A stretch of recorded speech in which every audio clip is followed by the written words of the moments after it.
Kobaltda oyoq tagidan qishda sovuq, yozda issiq kelishini muammosi. Bu muammo o'z zavodda chiqmaydi. Ayrim qo'li-gul ustalarimiz tomonidan qo'yiladigan xato sifat evaziga kobaltchilar ancha qiynalib yurishadi.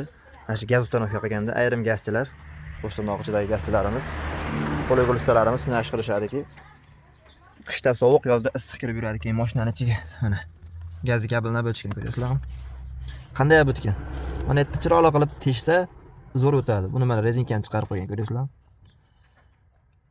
Bu nima ahvol endi? Hurmatli Qo'shtirnoq ichidagi gaz ustanovchilar, ayrim ustalar. Shu kabelab o'tganda mana shu rezinkani teshib o'tinglar. Bu kobalt degasida nima gunoh? Bu xabari ham yo'q-da, bu yerdan bunaqa qilib kabelab o'tganlaringda. Qishda chetdan sovuq urib, oyog'i sovqotib yuradi. Yozda kansini yoqimizda yuraman deganda oyoq tagidan issiq uradi. Xullas kobaltdan mana shu rezinkani chiqarmanglar. Mana hozir biz buni kabelni qirqib oldik.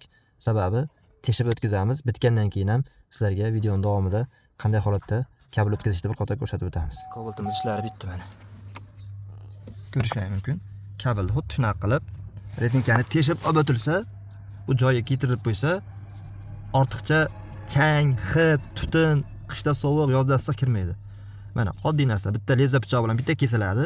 Kabel o'tgandan keyin bu yerda o'zi qisib oladi kabelni. Hurmatli qo'li-gul ustakalar, iltimos videoni shu tanishlarga unutib olinglar. Kobaltchilar ko'proq tarqalsin, o'zlaringiz foydalaning. Kabel shunaqa qilib o'tinglar. Men aytaman, tagida shunday rezinkani tushirib olib qo'ymanglar, iltimos.